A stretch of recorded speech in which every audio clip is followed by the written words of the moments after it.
So we're going to get going.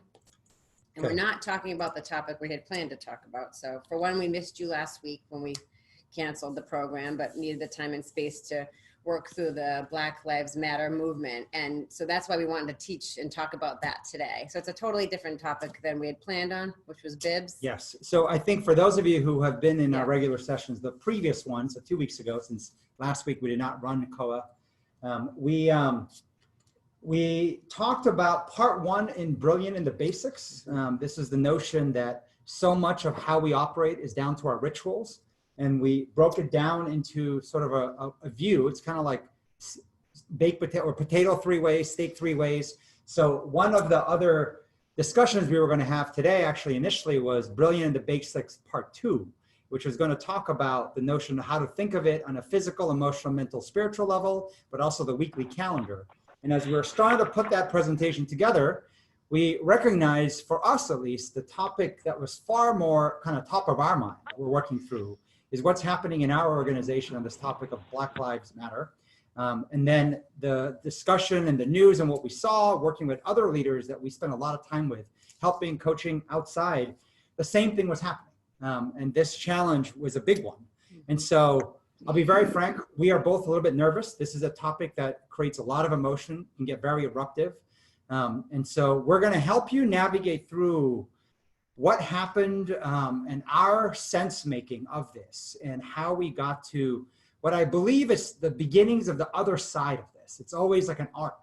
And the first part is like really tough, going uphill, and the other part starts to get better. In no way do we have this all solved. No way are we on the other side of the arc fully, but I believe we have, as of this week, started to be on the other side. So as real time as possible, we're gonna take you through not only what's happened transparently in our company, but also kind of our sense making of this situation. So I'm gonna start first by sharing a quote that came through a tweet. So give me So we're one just going to second. go into the iPad. Let us know if you can't see. Hopefully you guys can all see. There's an individual I follow. His name is, well, he goes by the handle Naval.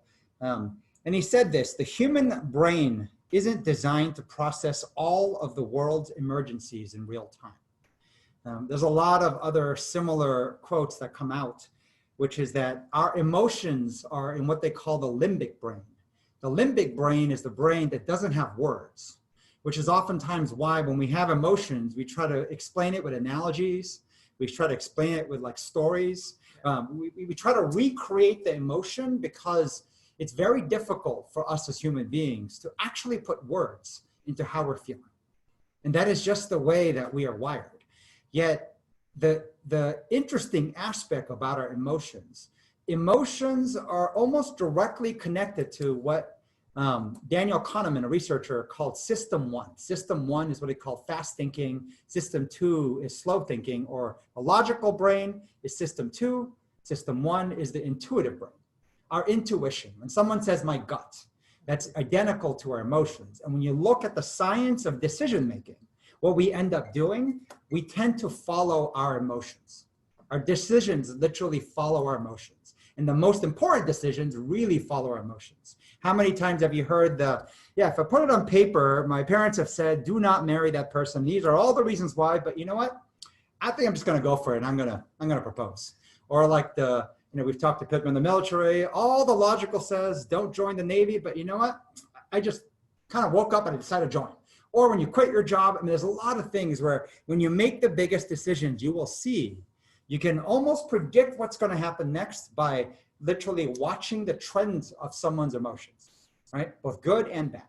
So not easy to process all this. And when I think about the notion of difficult conversations, difficult topics, the mother of all difficult topics is race. Race and tied to prejudices. And what we have seen in both our company through friends, but also even just reading in the media and whatnot, co-worker relationships torn apart in the last several weeks based on which side and which stance someone has taken. Friendships of 10 to 15 years broken apart over this topic. Family members now estranged and calling each other, below the belt names and not talking at all. How do we engage in a conversation that gets us so emotionally eruptive? And by the way the media has now set this movement, it seems to be that if you're silent, you're considered compliant. In other words, you're racist or you're anti-racist. So if you're not saying and acting as an anti-racist, you are by default racist. This makes it a very challenging situation. And the type of situation and why we built this class of leadership in practice, taking theory out, but going into practical components. This is the exact moment leadership is required. This is the exact moment leaders are needed in every organization and teams and families. You know, the idea, and we can all be leaders, but the idea that someone has to step up to help navigate a discussion that is not easily one-sided, that there are other things going on. And it's a lot more complicated than a binary, like you're this or that. And what we have seen though, is as leadership is required, we have a motto in our company, we call it better me plus better you equals better us. The us is not next jump, but it's the world. The better me, simply put, is like taking, if you had a cup, you have to fill your cup so that the better you is you can help others in your company, others elsewhere. Leadership is often an act of better you, but we forget about the need to also look at their cup. How are they handling all this? Where are their emotions in all this?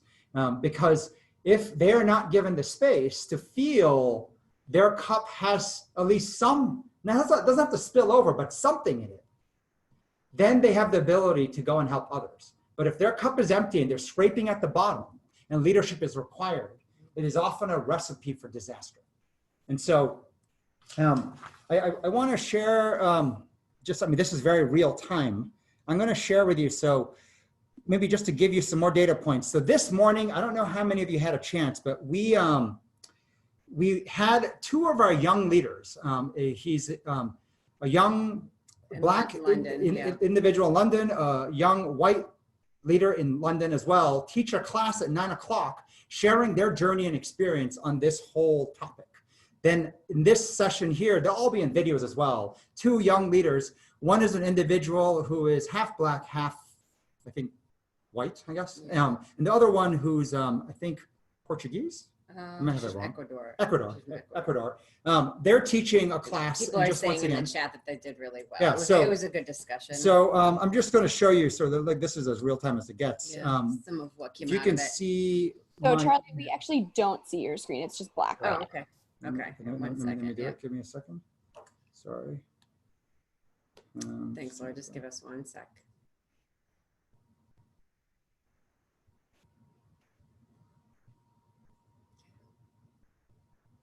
So I'm literally showing you sort of like my email within 30 minutes ago.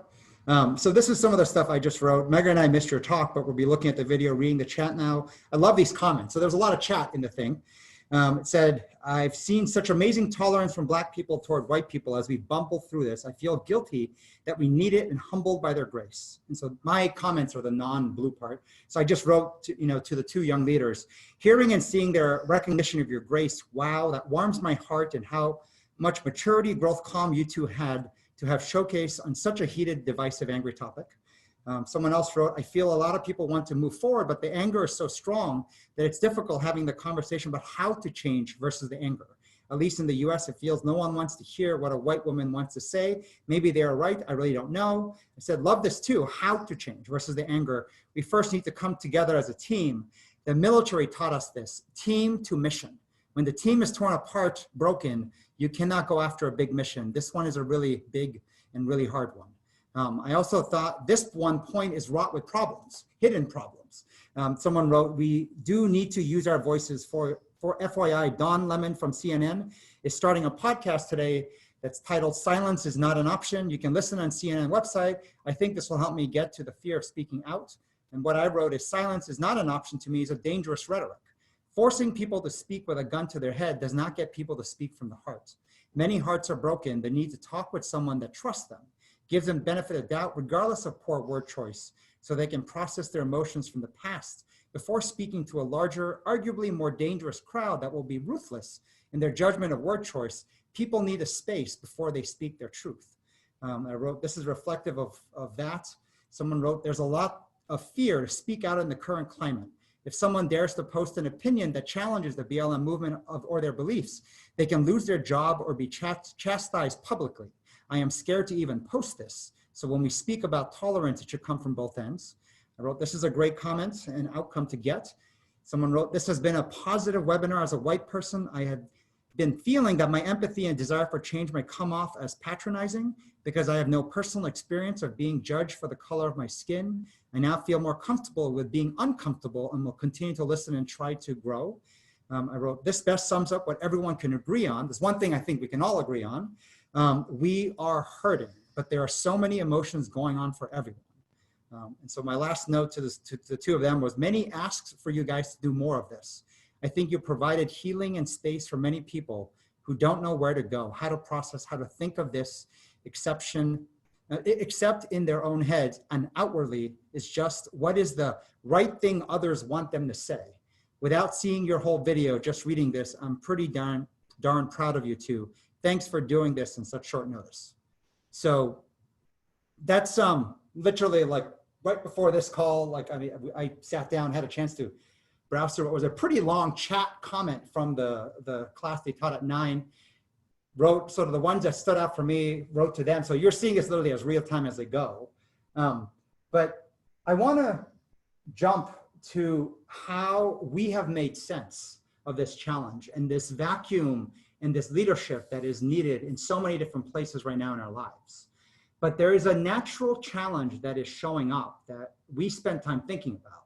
And this is the challenge between, and it's not actually between the Black employees or Black individuals and the non-Black. It is actually between the senior leadership and the junior employee base. And the challenge we see is this.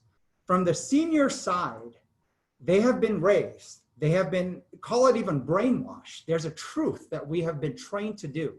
There are 3 topics that you do not talk about at work. It is religion, politics, and race.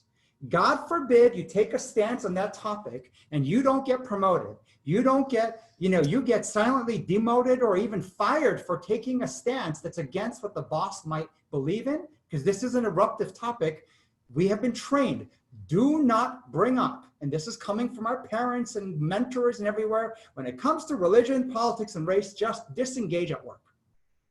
This is something that we have been, most of the leaders in leadership positions been trained to do. Religion is a choice. Politics is a choice. Race is not a choice. Skin color is not a choice, which makes this, of the 3 topics, in my point of view, the most difficult to even avoid in terms of even thinking about it, in terms of your reaction. And so the notion that this is what we've been raised to do, and yet from the junior side, it's been the complete opposite. The junior side, they are asking for the leaders to speak up, tell me what you're thinking, what your stance is, and if you do not, you will be considered, Can I even share with you maybe some of our employees and kind of what we're hearing? This is interesting. And again, this is a leadership class. We're talking to the leaders here, but what we're hearing from our more junior employees and junior leaders is that, quote, what I love most about our generation is our refusal to be silent. It's paving past our parents' notions to not be silent. One of the simplest things we can do as a first step in solidarity is to simply speak. Either you are anti-racist or you are not. Silence is compliance.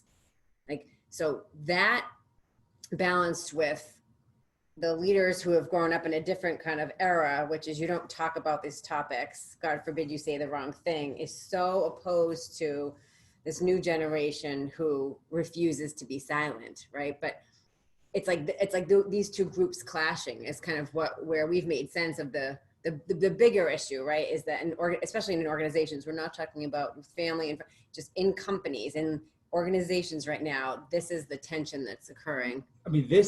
Literally, you have 2 different generations raised 2 different ways, and the mother of all difficult topics clashing asking for completely opposite things. Yeah. One doesn't even know how to speak about it because they've never arguably in their Yeah. career spoken about it at work, because that point of view could get them not promoted, fired. I mean, something, Yeah. you know, repercussions of all sorts. And the other group is literally just being asking and demanding, and if not shaming you, to say something. So I'm going to start quickly by showing you a video. Yes, it's a comedy, but I think this is representative of what is literally happening from almost all leaders out there. So I don't know if you're fans of Jimmy Fallon, but I'm going to show you a quick 3-minute video that I think is very illustrative of what the senior leaders are doing in response to being asked, you have to speak. A lot of mayors across the country have been talking about how they're going to change their cities in response to the Black Lives Matter protest, but their speeches are sometimes a little confusing. Give me 1 Sorry, second. 1 second. I think we're hearing it I echo. think I need to, sorry, I need to put my volume down or else you're going to hear some weird stuff. Yeah, hold on 1 second. Give me 1 sec. A little comedic relief for a sec. Okay. Give me 1 second. I'll start again. A lot of mayors across the country have been talking about how they're going to change their cities in response to the Black Lives Matter protest, but their speeches are sometimes a little confusing. Check out this one mayor I just saw. Hello. I wanted to address the people of this city that I am the mayor of. The protests have forced my staff and I to begin having a conversation. The conversation is important. The conversation is necessary. And while I can't tell you at this time what that conversation is, I can tell you that it is a conversation and we are having it. Our mouths will move up and down. Words will come out of the middle parts of our mouth, and that will form a conversation. Another thing we're working on, and this can't happen overnight, is we're opening up a dialogue. It will be a dialogue between myself and those listening to the dialogue. It'll be like your words are food for our ears, which are mouths, except our mouths won't be eating food words. They'll be participating in the dialogue. We're also going to move funds around to have the resources necessary to open up an exchange of ideas. We're going to spend some time thinking about the ideas. Then we're going to start bouncing those ideas back and forth until we settle on one single idea. Then I'm going to let that idea enter my mind, which will cause my fingers to write policy changes. And my fingers just want to say thank you and that they are listening. So to summarize, we will be having a conversation, a dialogue, and the exchange of ideas. And then we're going to look towards having a conversation about what ideas we're bouncing back and forth in the dialogue. But until then, we want everyone to continue the conversation, while I also have my own dialogue with members of my team who are exploring both ideas and concepts. Communication is what this is. COMMIC.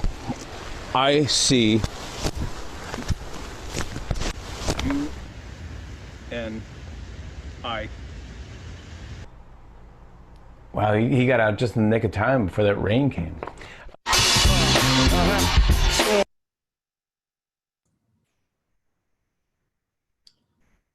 We thought that was helpful context of So just you kind think of, we're muted, right? no, I unmuted. Yeah, How so hard this topic is, yeah. I've watched videos of different leaders trying to have conversations about this topic, It sounds like that. and they pretty much sound like It that. sounds like that. Nobody's Um, saying anything. Everyone defers to the other person, wants to know what your thoughts are. Well, what are your thoughts? I'd like to learn more. Mhm. Yes, I think the most common things we've heard is I need to listen Yes. and I need to learn more. I've heard a lot of people talk about what shows does you watch on Netflix to get educated more on this, what books to read, what articles to read. And the answer is I really need to learn more about this, and I'm here to listen. And no one's really putting out Point of the view. real point of view. And I think the first wave was being happy with those answers, Mhm. right?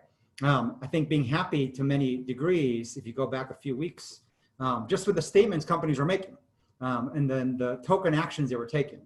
Then that moved to sort of demands for greater action. Anyone who spoke only as a company, they wanted now greater action. Anyone who did little action, they wanted real action. And the move is now going into audits. The people are auditing everything going back in time. They're auditing, the makeup of the senior leadership, the hiring. They're auditing cases. They're looking for people to post, whether it's with names or anonymous. Every instance of things having been done wrong. They're auditing the history of every leader. I mean, it is a very tenuous process that is not necessarily going to lead to very good things from my point of view.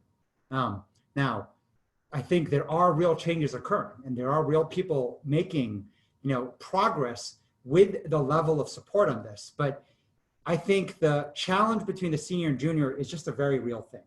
On the junior front, there's a video I'm going to share really quick. It actually came from President Obama around a year ago, talking about his point of view. It's a 2-minute video. Some of you may have seen it.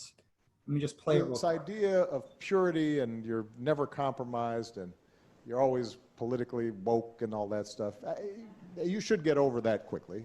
The world is messy. There are ambiguities. Yep. People who do really good stuff have flaws. People who you are fighting may love their kids and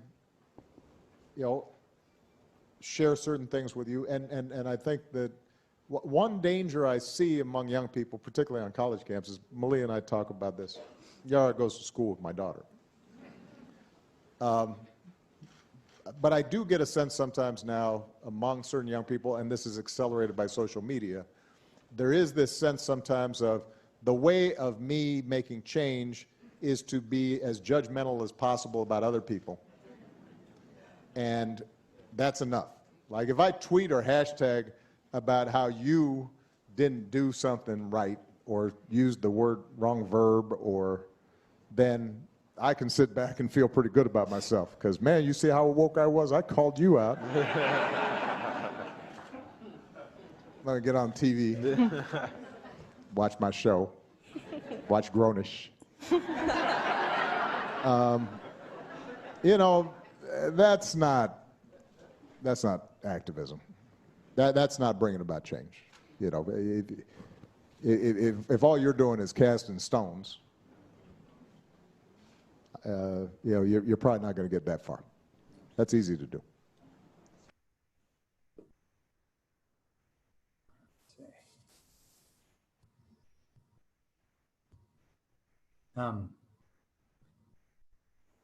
Two videos, right? One I know was comedy, but I can feel very much like how leaders are speaking these days on this topic. The other, it was very appropriate, but it was around a year ago, I think, Obama sort of talked about this. And I want to give you a sense of some of what happened in our company, because one of the benefits, and this is kind of almost going to the class we were supposed to teach, which is around brilliant in the basics. We have a lot of rituals in place, and the rituals that we taught in our LIP class that we amplified because of this work from home situation. A couple of the key rituals is what we call an on my mind. Every individual writes 2 to 3 times a week minimum, an on my mind note, 3 emotions and describing how they feel, going upwards to a senior leader in the company, and then we get around our direct reports giving us their on my mind.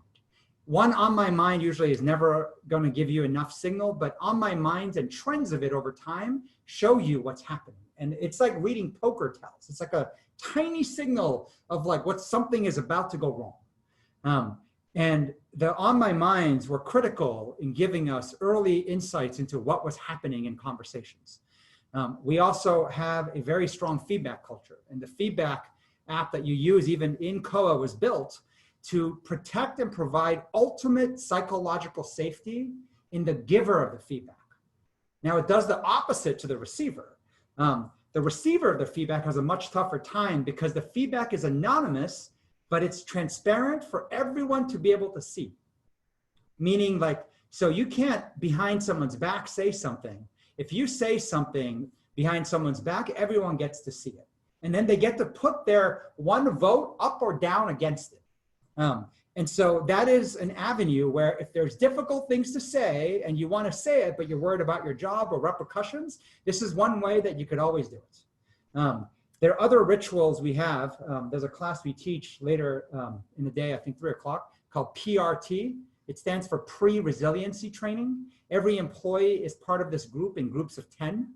And they meet for 1 hour a week in this group of 10, really focusing on helping each other as a group on what they're doing to make it difficult to tell them the truth, like what we call red arrow behavior. So I'm giving you a couple of the protocols where it allowed us to jump in faster and probably go in deeper. And the way that I kind of look at this, there was an article I had read, I'm just going to put you back to my screen. There's an article I had read saying COVID, as in coronavirus, has been very challenging for leaders of all sorts, whether it's keeping your business in business, whatnot. If you think coronavirus was challenging, this Black Lives Matter topic about race and prejudice, this movement, it is a tsunami that's going to hit you so much harder that you're going to find navigating COVID relatively easy compared to navigating this. And so there's been some literature written up about this. And so I don't know, because your crystal ball is only as good as mine. Both of us have really crappy crystal balls looking in the future. But what we're hoping to share today is this, and I'm going to blow up the screen. But what we're hoping to share is that we might be giving you an early view of the tsunami coming for you. And if you aren't feeling it already, it is coming very hard and very fast. And if you ever hear how tsunamis work, it pulls the water back. In fact, people will walk up to the ocean just dazzled by looking at this ocean floor you never get to usually see. What you don't realize is a force of water coming at you that will sometimes go as far inland as 3 miles, meaning that is how painful and difficult it can be. So with transparency, I believe we got truth faster. So I'm going to give you, this is the feedback, June 1. So for us, over 2.5 weeks ago. So you can read the feedback that was given to Megan. And it said, was disappointed that current politics and tensions weren't addressed at all hands today. As a company, we always talk about being ahead of the curve. What are we willing to? What are we doing to address this, not only at Next Jump, but in the world? At the bare minimum, what are we doing to make sure POC employees are feeling supported and safe? The silence is truly deafening. This was 2.5 weeks ago. 2.5 weeks ago. And you can see there's 14, you can see who's upvoting it and downvoting it. I obviously downvoted it, you can see, but like 14 people in the company upvoted it. And there's feedback down below, even more. This is just a ton of feedback that we're getting. And just to give you some context, this was Monday, June 1. That weekend before was when, in New York City at least, the protesting turned pretty violent and pretty dangerous. Our office to where I live, so office is in 29th and 5th, I live in 11th and 5th. It is smack in the middle of Protest Alley for New York City. It goes from Bryant Park to Washington Park, and we're smack in the middle of it.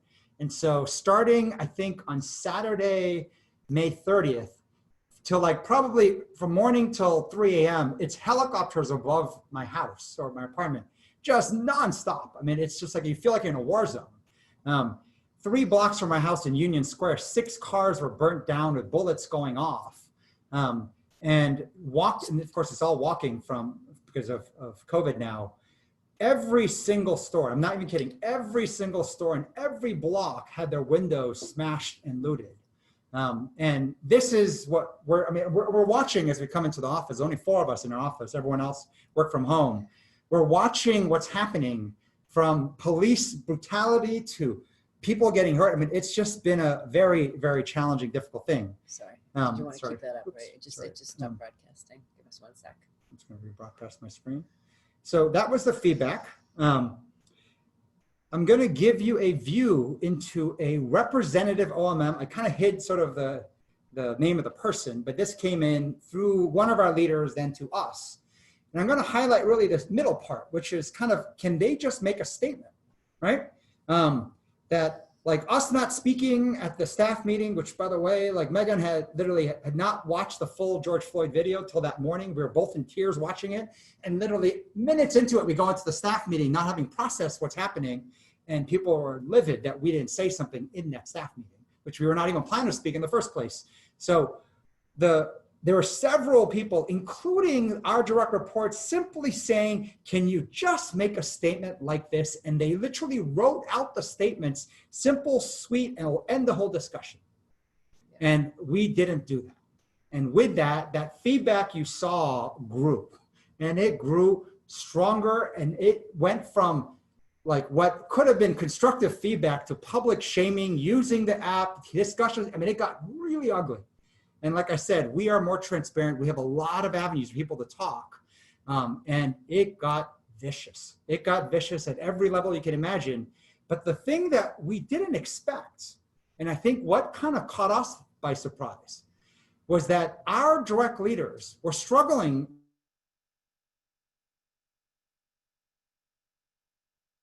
A lot of silence on the topic, right? But the people below were not silent, and they didn't know how to process all of that. Right. It says the internet's unstable. I don't know. Can if you it's still us see or- our screen, Laura? If you can't hear us, can you do a hand signal so we know? We can still see your screen, but you cut out there for a minute. Oh, okay. So, this is a little blurb by a guy named Professor Galloway. He's an NYU professor, and he wrote this recently, or tweeted this just off a podcast. He said, sorry, looks like someone's not on mute, but it said, people are on the lookout for things others say that they can criticize. Social media incentivizes people to find errors in the speech of others, even if it's a single word, and take what they say out of context.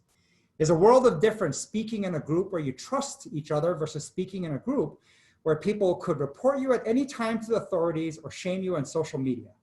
If you have people who won't give each other the benefit of the doubt, but take language in the worst possible way and assume the worst about each other, it's very difficult to run an organization. I'm gonna. We're all teaching, living, and thinking in a minefield. It says that wow. I think someone we just coached yesterday in the military, I think said it simply, we've lost our ability to communicate with each other. And that is something that if you aren't seeing it already, I think you will see it in very large spades. I'm gonna give this over to Megan, who's gonna. Here, let me share. Wanted to kind of, assuming you guys can all see this, wanted to kind of share with you, this is really the challenge for the leader. So let's see, I'm just gonna rewrite it here. Sorry, one sec.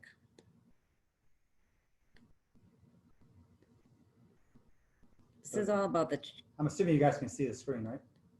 challenge for the leader. So we're talking about leaders, meaning you have responsibility for people in your organization.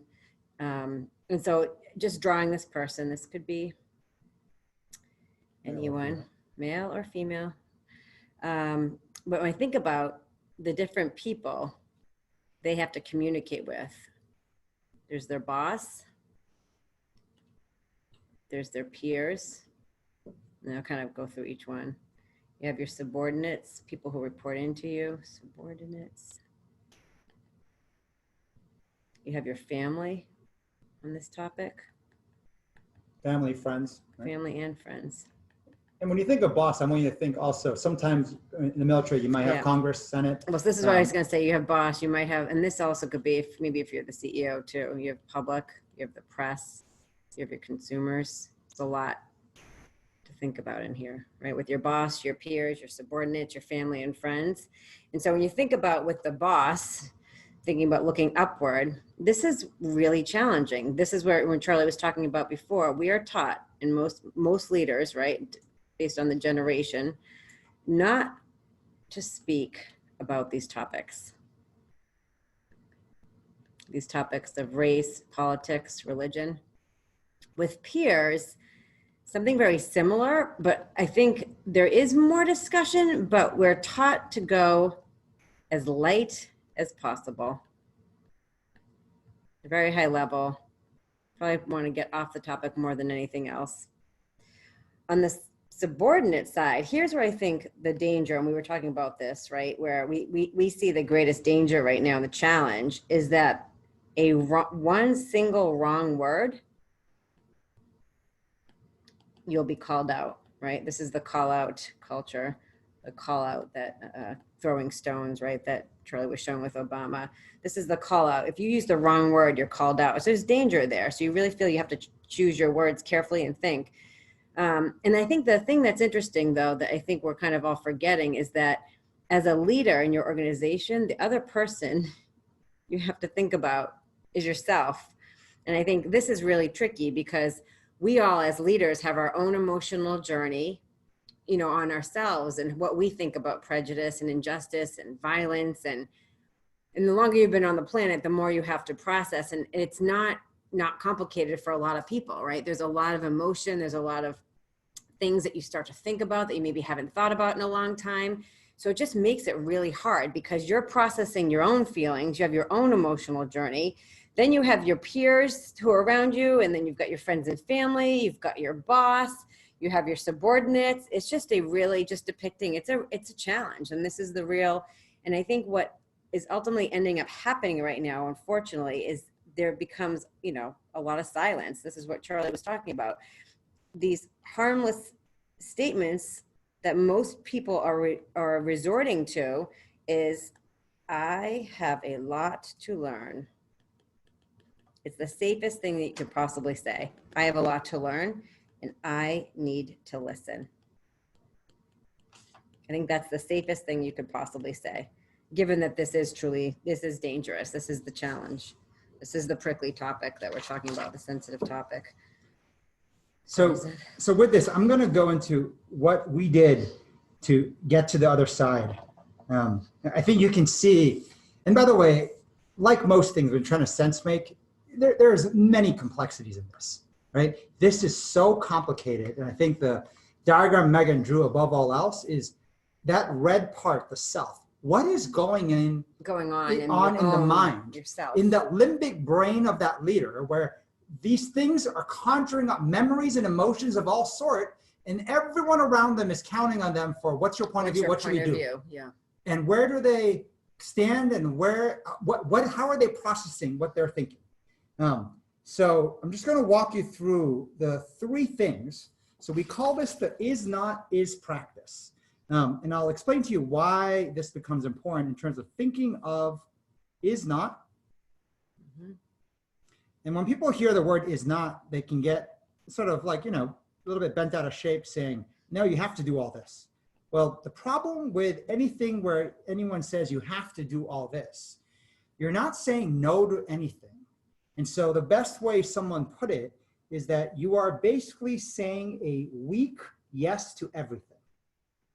And a weak yes to everything ends up producing mediocrity, producing almost as if it didn't work. The hard thing to do is when you say no, what you say no to, right? What you say no. And remember, I'm giving you sort of an extreme, and nothing's ever 100%, but whatever we say no to, I always say equals a double yes. Everything you say no to, you can say a double yes. So I'm going to walk you through what we chose to do the is not against is. The is not for us that we chose, first and foremost, was we're not going to tackle this outside in. We're not going to go outside in. We're going to do this inside out. Meaning we're not going to start on this topic with thinking about PR moves, thinking about customers, thinking about investors and shareholders. We're going to start with the inside first. We're going to think about our people. And we're going to work from the inside out as opposed to coming up with statements and actions for the sake of the outside audience. We're going to start from the inside. The second thing that was important was this, and this is something that we learned through years of spending time with the best in research and everything on the understanding empathy. We said we are not going to do empathy first. And this is where people don't understand where empathy goes wrong is when you don't start with vulnerability first. vulnerability. That's the pathway to empathy, vulnerability, starting with yourself. This is inside out, right? What are you thinking? How do you feel about it? What are you processing? That's vulnerable first. And vulnerable, by the way, is a word that people usually don't understand, and you have to experience it to know what vulnerable is. When you speak and you feel raw, you feel that someone could use what you said against you, now you're in the arena on vulnerability.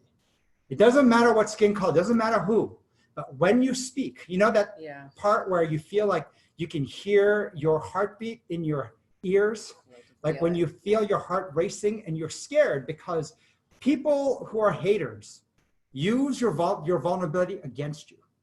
But that vulnerability, and I'll walk through kind of how to make sure you don't get hurt in the process, but vulnerability first, because what we found was this: a lot of leaders are told in their evaluations and their performance evaluations as a leader, you have to be more empathetic. You have to be more empathetic. And so we've had many people, including the toughest in the military and the CIA, come to us saying, how do I do that? How do you go How do I just become more empathetic? And we said, what we've learned is this: when you practice vulnerability, you will learn to be empathetic. When you practice sharing your own pain in a vulnerable way with others, you can then feel the pain of others. So vulnerability first, then empathy. And then the last one was this: we're not going to focus on the junior side first. We're going to focus on the senior side because they have a lot of challenges in this. Now, when I think of how we went about this, we helped build what we call a gated process. As almost everything we do, a gated process. And a gated process, I want you to think of it this way: this side is safe, and the further we go out, it gets more and more dangerous. So safe to danger, and going in steps.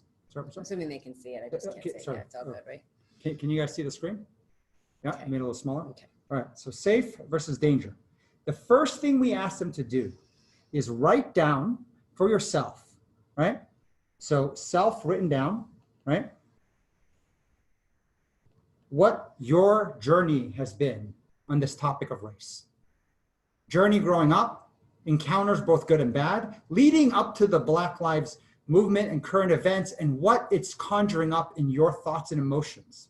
It's the first thing we ask them to do, right? The next thing we ask them, I'll put a different color, easier to see. We ask them to share it with one other leader within our leadership team. And this happened literally over this past weekend. Then we ask them to share in a small group of 6 to 7 people, right, what they wrote. And each time they're writing, it's refining, because every time they share it, they're remembering more pieces. Before sharing it then with their subordinates, with other people. So I'm going to show you 2, without showing you their names, of what came out as they did this. So this is one of our leaders. I'll just give you a second to read this. So this is a snippet of her 2-page write-up, a 3-page write-up.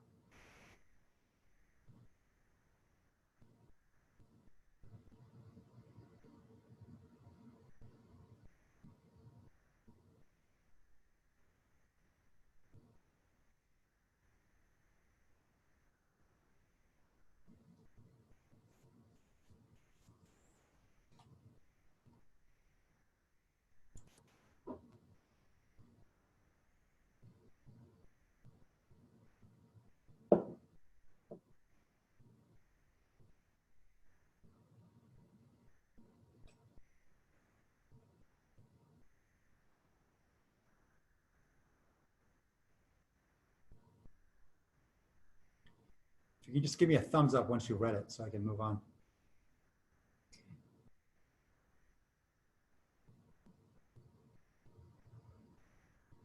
Still reading? Virginia, I'm looking at you since, yeah, okay, all right. So here's an example. Our company, actually, for the size we are, is arguably one of the most diverse companies you will see. But different people have different prejudices that is bringing to light. Our employees that came from China have, there's gender prejudices. There was a one-child policy that made literally girls, women, like they would abortions to putting girls in dumpsters because they want a boy. And so being female, the things that's bringing up and how to deal with that. And yes, it's not a Black Lives Matter movement, but that's what this thing is conjuring up, and they don't know how to process that. In this case, Individuals from India, right? So Right. it's bringing up totally different feelings. but having grown it's up not there. that different. Separately, I'm just giving you a snippet from another leader who's actually a white individual, a senior white leader. I'll give you a second to read this.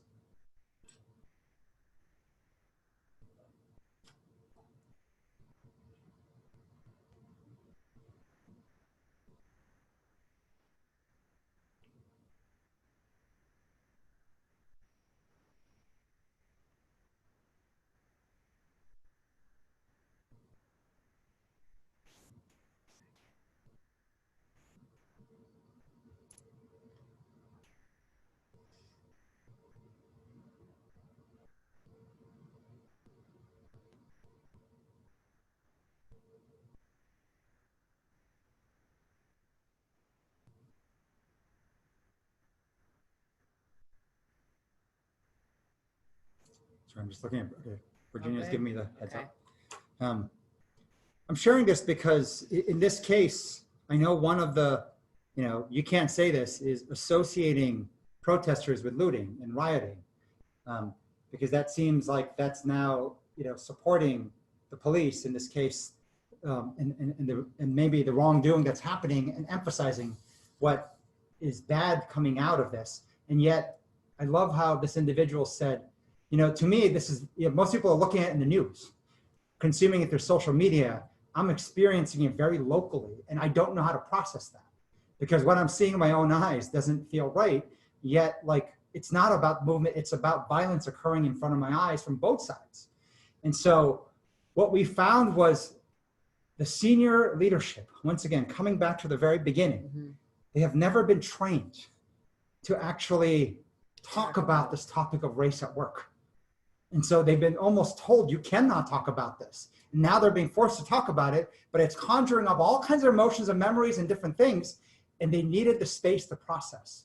And as we worked aggressively to give them this safest space to then move out into larger, less safe spaces, we saw them come into the discussions, come and guide and help, to the point where they mentored and coached two sets of two junior leaders sharing this traumatic experience from past to even in our own company over the last 2.5 weeks in front of strangers at this morning's COA and one happening right now. And once again, we are nowhere near at the full other side of it, but. Yeah. Can you go to this last slide, the summary slide? Oh, yeah. Just to kind of in summary, I think some people are also asking kind of the process that we went through, the is not is, just having gone into the arena on this.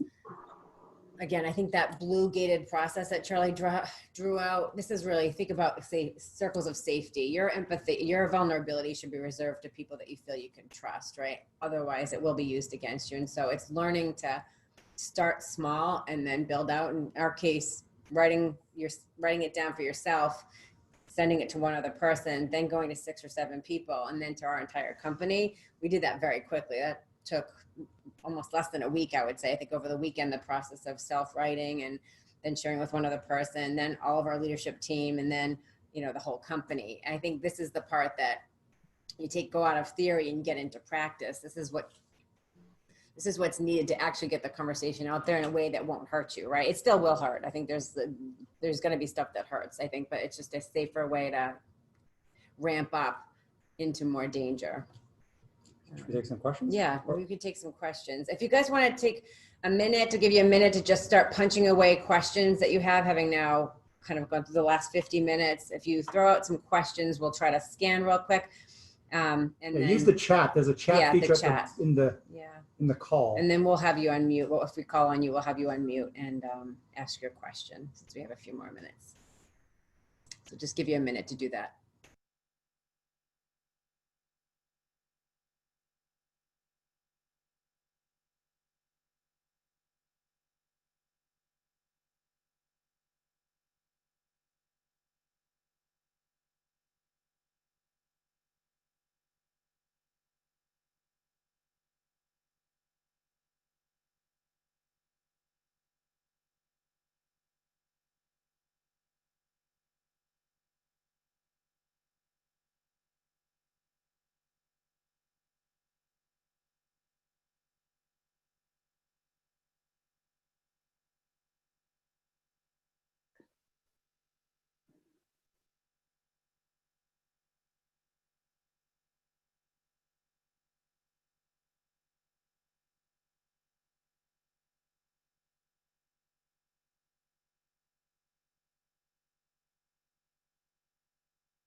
Lahia, I don't know if you're up for this, but I know you sent us a question privately, but I feel it's a really good one. I think it would be valuable to everybody if you did share. So I don't know if you want to unmute yourself and ask. You don't have to. But I feel like it would be a valuable one to kind of get on the table. If you're still here, Lahia. If you want to unmute. Don't have to. We can address it privately. We can. Lahia, is that you? If you want to unmute.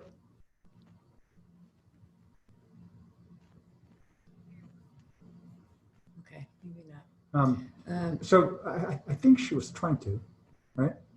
Can Yeah, I I just, see you as unmuted.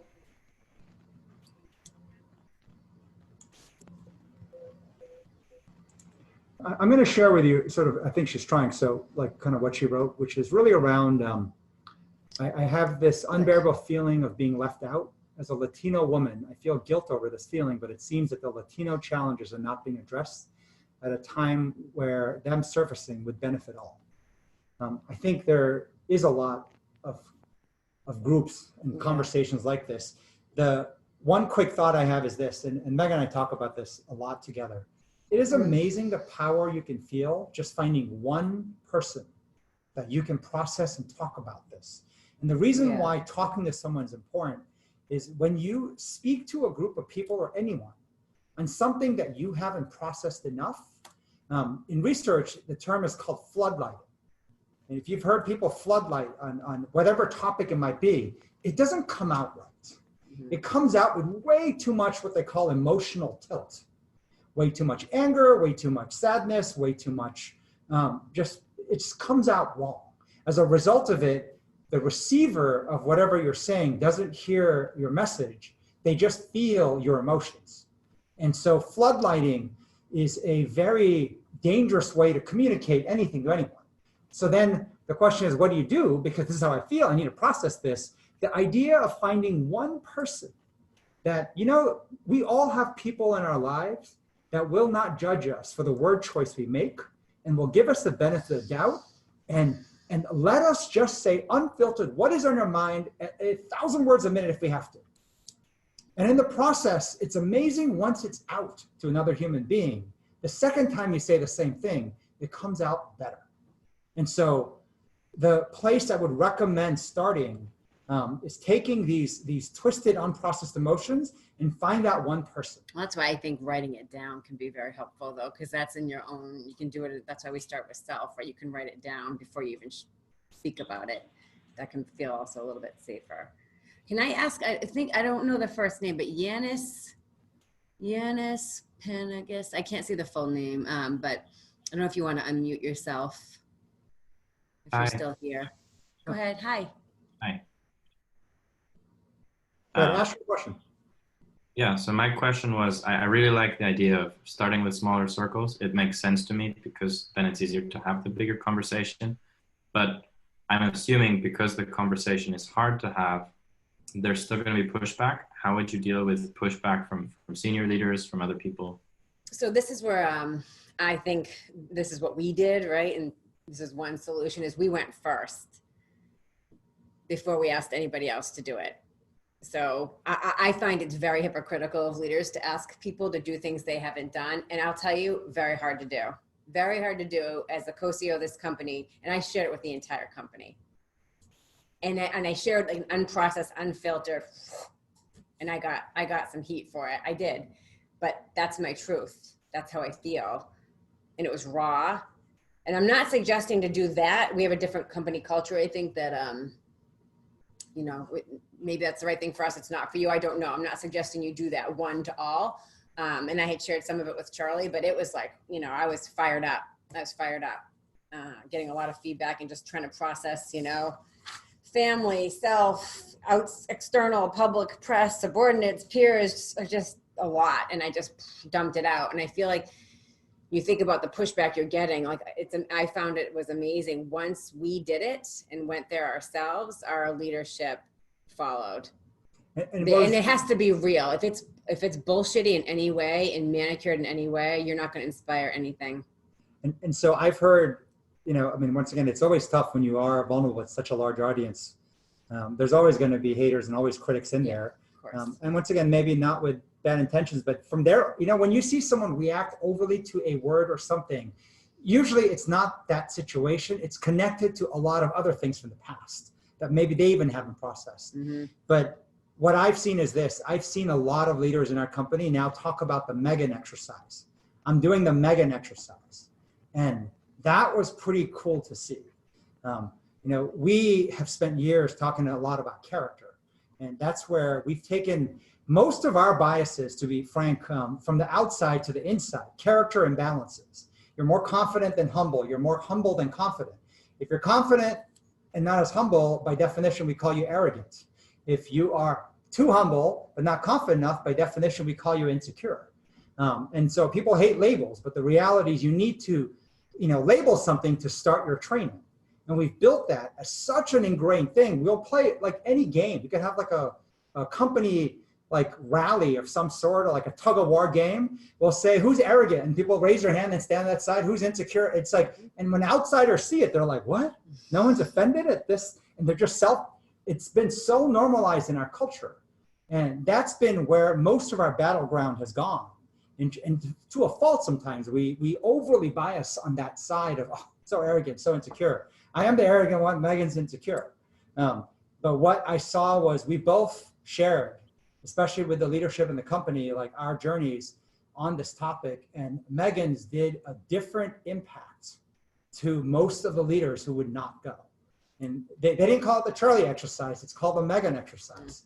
And so that's been pretty cool to see. Some people I think want me dead, but that's okay. There's a few. Once again, there's always going to be a few haters.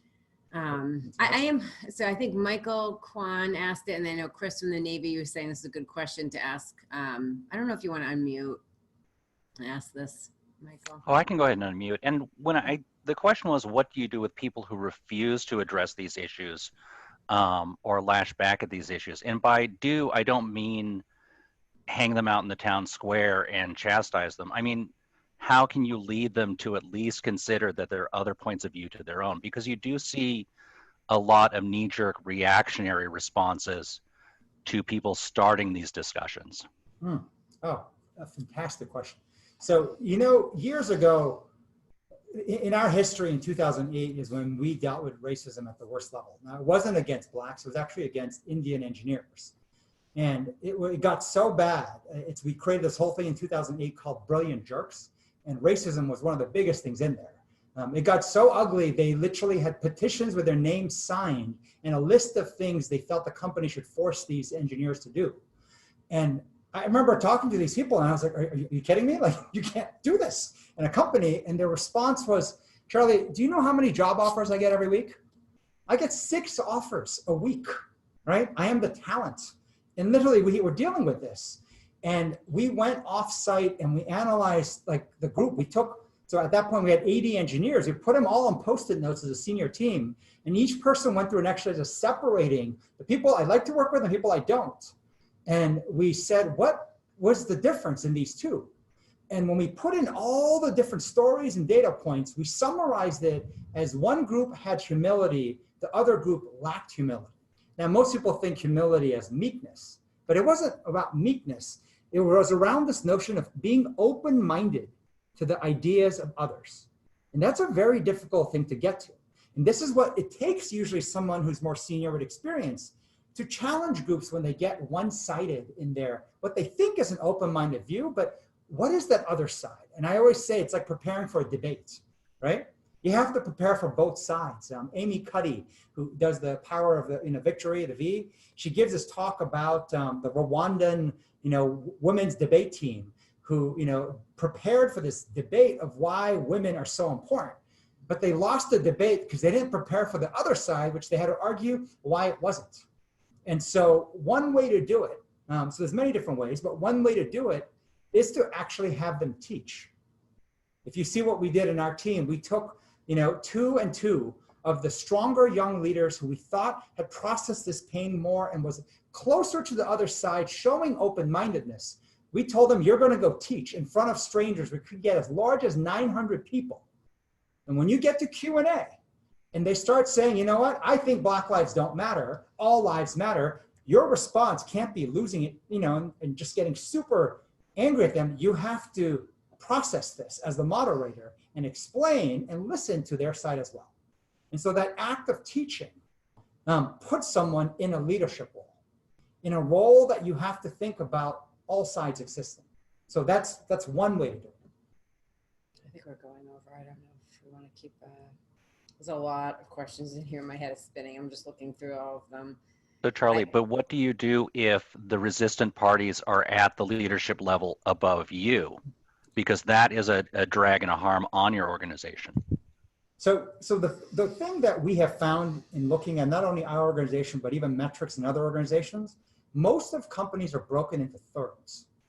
There's a third that is gonna be on your side of this point, right?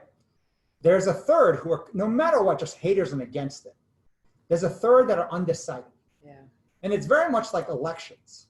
You know, to be honest, in most states, like they go very strongly one way, but there are these swing states. And winning those swing states are the critical ways to win an election. There's the same thing that occurs in companies. Knowing the third that is skeptical and no matter what against you, knowing the third who is for you, but then knowing this third in the middle that's undecided. When you win the undecided over is when you will have majority. When you have majority, whether it's in leadership, whether it's in a junior front, you'll see things change. And so that's just one way to operate, because even within leadership, you'll see that oftentimes we bang our heads trying to debate and convince the critic. Like when I shared Professor Galloway's quote, they're going to look for, every time you open your mouth, they're just looking for ways to hurt you. If you be vulnerable and share a vulnerable story, they're going to use that against you. That's not the place to start. So oftentimes we need to find the strength of our tribe, that those who agree, because we too are nervous in topics like this. Practice not floodlighting, but in fact, practice floodlighting with that group. Then start to spread out and find the undecided and talk to them first. And you might find that final third, first will shrink over time, because it's like two sides trying to recruit, right? It's really like elections. They either will shrink, or you'll see that they will feel uncomfortable and decide maybe this company isn't for me. I'm going to go find my tribe that agrees strongly with my point of view, where I feel like we're in the majority. So that's just another method to approach. I don't know, Peter McKean, thought you had a good question. This is a hard one. I don't know, Peter, if you wanted to unmute yourself, ask. Or just give us more context. I can't remember which question it was, Megan. Oh, okay. I haven't got my picture showing because I haven't shaven for a week, so I don't think you want to see me. We're Seriously. friends here. Ask whatever question you want. You have the mic. Yeah.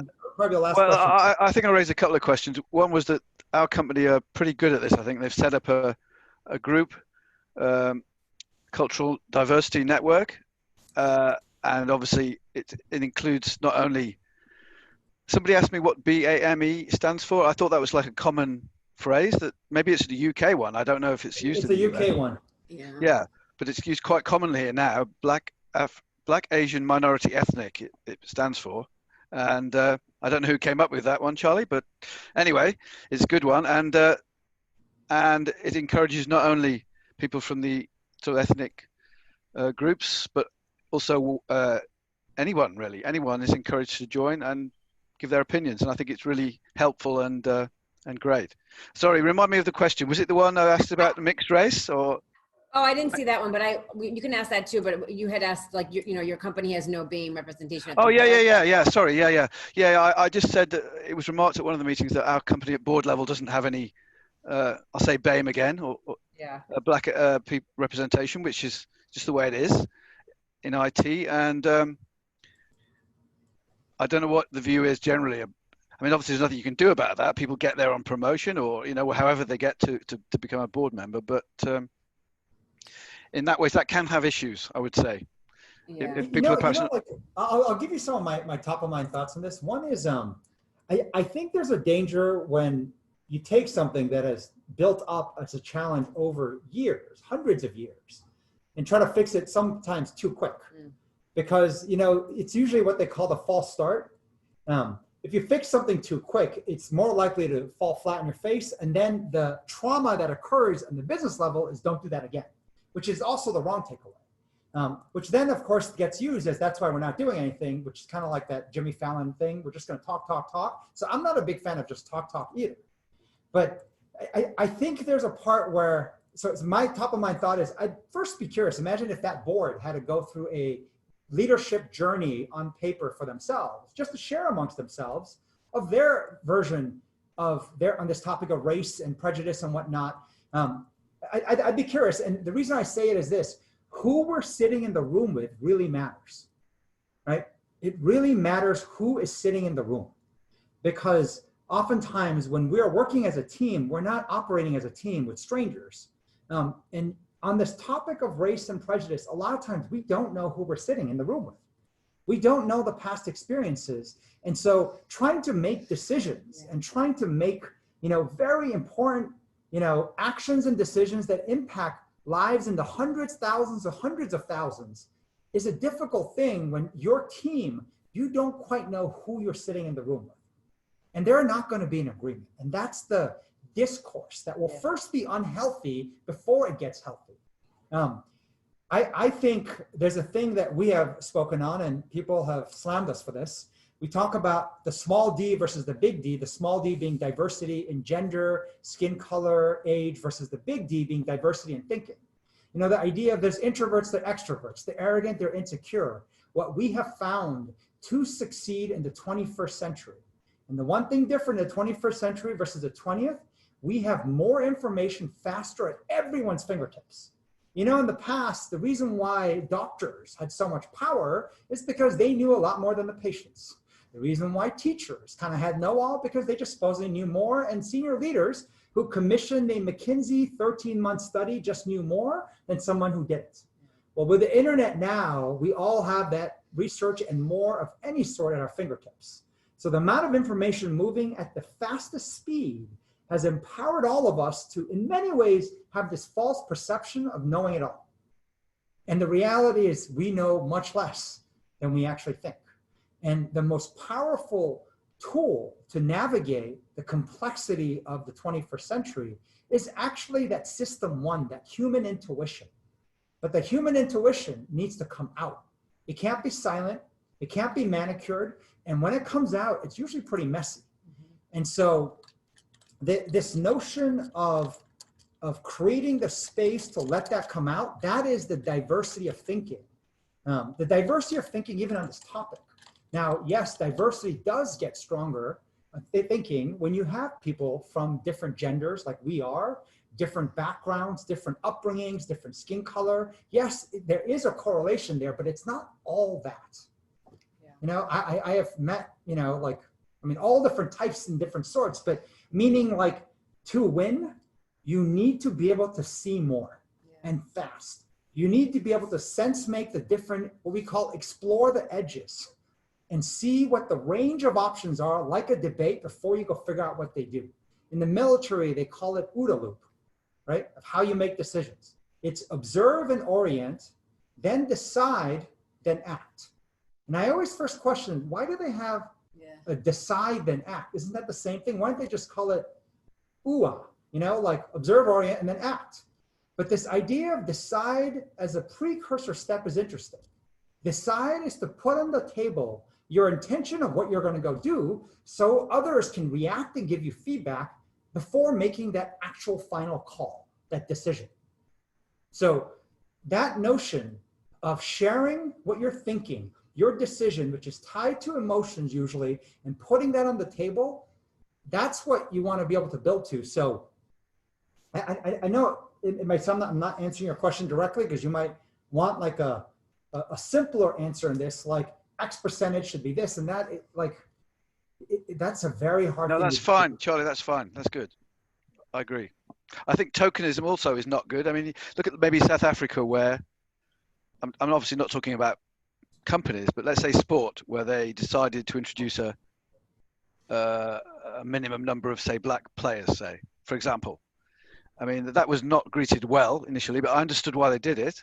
And I think it has probably working quite well now. I don't know if there's anybody from South Africa on this call, but just to say you have to have a minimum number of ethnic people on the board is also not going to work, I don't suppose. I don't know what you think on that. Yeah, I mean, I think, the one thing we had taught in one of the earlier LIP classes, this notion of, I think people sometimes focus too much on a single decision. Yeah. I think about the need to think of decisions in sets of 7, that whatever you decide, you're going to then have to make an adjustment, and your speed and ability as an individual, as a team, as an organization to make those adjustments is what is more important than that single decision. We can all go the wrong way, but as long as we adjust fast enough, it's fine. And so we have found in making moves like this, that speed of adjustment tends to occur in 3 to 10 days. So I think of almost every, sort of what I call playing defense versus offense, every sort of forward moving offensive decision, I think of them in groups of 7 that don't overweight the single one. It's the 7 total that matter, and you have to get them all right for you to be able to progress. So that one board member coming on maybe is not the worst thing in the world, but then what happens afterwards? That board member may need more mentoring and coaching. That board member may need, like a discussion so they feel safer in that group, like so others become vulnerable so that, there's a series of other things that probably is needed before they get right quick.